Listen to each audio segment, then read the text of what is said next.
3 వన్డేల సిరీస్కి అయితే టీమిండియా సిద్ధమవుతుంది. సీనియర్లు, జూనియర్లు కాంబినేషన్తో భారత్ అయితే రంగంలోకి దిగుతోంది. ఛాంపియన్స్ ట్రోఫీకి ముందు టీమిండియా తలపడే ఆఖరి వన్డే సిరీస్ ఇదే కానుంది. ఐసీసీ మెగా టోర్నీకి సన్నాహకంగా భావిస్తున్న ఈ సిరీస్లో భారత్ కొన్ని ప్రశ్నలకైతే సమాధానాలు వెతుక్కోవాలి. ఆ సవాళ్ళేంటి, జట్టు ముందున్న ఆ ప్రశ్నలేంటో అన్నిటి గురించి డీటెయిల్గా ఈ వీడియోలో అయితే చూసేద్దాం. ఆసీస్ పర్యటనలో ఘోర ప్రదర్శనతో విమర్శలు ఎదుర్కొంటున్న కెప్టెన్ రోహిత్ శర్మ, అలాగే స్టార్ బ్యాటర్ విరాట్ కోహ్లీ పైనే ఇప్పుడు అందరి చూపు ఉంది అనటంలో ఎటువంటి సందేహం లేదు. ఎందుకంటే టీ20లను వదిలేసిన వీరిద్దరూ వన్డేల నుంచి వైదొలిగే సమయం కూడా ఆసన్నమైందనేదే క్రికెట్ వర్గాల అంచనా. గత వన్డే ప్రపంచ కప్ అంతా బాగా ఆడి ఫైనల్లో ఓడిపోయిన రోహిత్ సేన ఎలాగైనా ఛాంపియన్స్ ట్రోఫీని గెలవాలనే పట్టుదలతోనే ఉంది. అలా జరగాలంటే ముఖ్యంగా సీనియర్ బ్యాటర్స్ అయిన రోహిత్ శర్మ, విరాట్ కోహ్లీ రాణించడం తప్పనిసరి. రీసెంట్ ఫామ్ చూస్తే మాత్రం విరాట్ ఆఫ్ సైడ్ బంతిని గండం వెంటాడుతోంది. ఇక హిట్ మ్యాన్ షార్ట్ పిచ్ బంతిని ఫుల్ షాట్ కొట్టడానికి ట్రై చేసి మరీ అవుట్ అయిపోతున్నాడు. ఈ రెండు సమస్యలు ఈ ఇద్దరు బ్యాటర్స్ ని వెంటాడుతున్నాయని చెప్పుకోవచ్చు. నిజానికి ఈ రెండు ఒకప్పుడు వాళ్ళ బలాలు, కానీ ఇప్పుడు అవే వాళ్ళ బలహీనతలుగా మారిపోయాయి. ఇంగ్లాండ్ పేసర్లను తట్టుకొని బలహీనతను దాటుకొని పరుగులు రాబడితే ఛాంపియన్స్ ట్రోఫీకి ముందు పెద్ద కష్టం తీరిపోయినట్లే టీమిండియాకి అని చెప్పుకోవచ్చు. అలాగే జస్ప్రీత్ బుమ్రాను ఆఖరి వన్డేలో ఆడతాడని తొలత చెప్పినా ఇప్పుడు అది కష్టమే అనే సమాచారం అయితే టీమిండియా అభిమానులకు అందుతుంది. మొహమ్మద్ షమి ఇంగ్లాండ్తో టీ20 సిరీస్లో ఆడిన 2 మ్యాచ్ల్లో పర్వాలేదనిపించాడని చెప్పుకోవచ్చు ఓవరాల్గా. అయితే ఇతను గాను 5 టీ20ల సిరీస్లో 2 టీ20 మ్యాచ్లు అయితే ఆడాడు. మొదటి టీ20లో తన కోటాలో 3 ఓవర్లే బౌలింగ్ చేశాడు. అంత ఆకట్టుకోలేదు, వికెట్ కూడా తీయలేదు.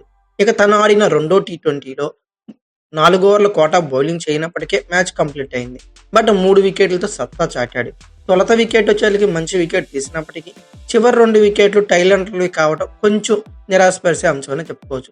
ఓవరాల్గా మొహమ్మద్ షమి టీ20 సిరీస్ని వార్మప్గా వాడుకున్నాడు. 2 టీ20ల మీద 3 వికెట్లు పడగొట్టాడు. కొంచెం రిధంలోనే కనపడ్డాడు. అయితే 10 ఓవర్లు వేసేంత ఫిట్నెస్ ఉందా లేదా అనేది మాత్రం ఇంగ్లాండ్తో జరగబోయే వన్డే సిరీస్ తేల్చనుంది. అయితే ఇంగ్లాండ్తో వన్డేలకు వరుణ్ చక్రవర్తి ఆకర్షణలు జట్టులోకి అయితే వచ్చాడు. జట్టులో 4 స్పిన్నర్లు ఉండగా 5వ బౌలర్ను తీసుకోవడం వెనక జట్టు కూర్పులో ఏదో ఇబ్బంది ఉందని కంప్లీట్ గా అర్థమవుతుంది.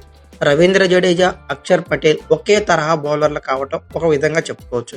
ఇక తర్వాత కుల్దీప్ కు మ్యాచ్ ప్రాక్టీస్ అయితే లేకపోవడం, అంటే ఇంజురీని రాగానే డైరెక్ట్ గా ఇదే స్క్వాడ్ లో క్వాలిఫై అయ్యాడు.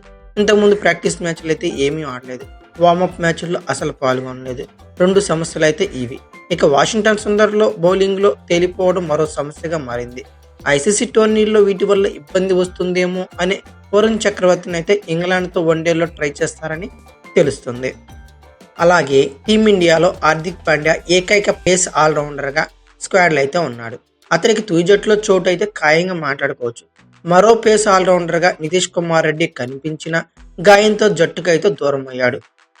దీంతో టీమిండియా ఆడే ప్లేయింగ్ లెవెన్లోకి మరో ఆల్రౌండర్ ఖచ్చితంగా స్పిన్నర్ని తీసుకోవాల్సి అయితే వస్తుంది. ఆ స్థానం కోసం జట్టులో రవీంద్ర జడేజా, అక్షర్ పటేల్, వాషింగ్టన్ సుందర్ 3 ఉన్నారు. రంజీల్లో జడేజా బౌలింగ్తో ఆకట్టుకున్నాడు. మెయిన్లీ సౌరాష్ట్ర తరపున ఆడిన మొదటి రంజీ మ్యాచ్లో అయితే మొదటి ఇన్నింగ్స్లో 5 వికెట్లు పడగొడితే ఏకంగా సెకండ్ ఇన్నింగ్స్లో అయితే 7 వికెట్లు పడగొట్టాడు. అలాగే బ్యాటింగ్లో కూడా 38 రన్స్ కొట్టి ఒక కీలకమైన ఇన్నింగ్స్ అయితే ఆడాడు. టీ20లో వైస్ కెప్టెన్గా అక్షర్ పటేల్ జట్టులో ఉన్నాడు. బ్యాటర్గా అవకాశాలు తక్కువగా వచ్చినా బౌలర్గా అయితే రాణించలేకపోయాడు. దీంతో జట్టు ఏమైనా సుందర్ వైపు మొగ్గు చూపుతుందేమో చూడాలి. ఇక ఫిబ్రవరి 12లోగా ఐసీసీ ఛాంపియన్స్ ట్రోఫీ స్క్వాడ్లో మార్పులు చేసుకునే వెసులుబాటు అయితే ఉంది. ఒకవేళ వరుణ్ చక్రవర్తి ఇంగ్లాండ్తో వన్డేల్లో సక్సెస్ అయితే వాషింగ్టన్ సుందర్ లేదా కుల్దీప్ యాదవ్ని పక్కన పెట్టేసి వరుణ్ చక్రవర్తిని తీసుకుంటారనే చర్చ అయితే గట్టిగానే సాగుతుంది. వాళ్ళలోనే చర్చ కాదు, ఇది క్రికెట్ అనలిస్టులు కూడా అదే మాట అయితే చెప్తున్నారు.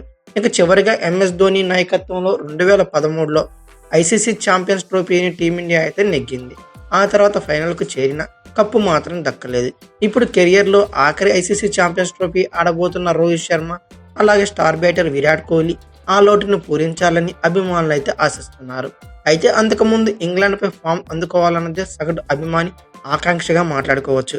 అయితే ఐసీసీ ఛాంపియన్స్ ట్రోఫీ టీమిండియా నెగ్గుతుందో లేదో, టీమిండియాకున్న ప్రాబ్లమ్స్ అన్ని రికవర్ చేసుకుంటుందో లేదో కామెంట్ బాక్స్లో ఖచ్చితంగా పిన్ చేయండి.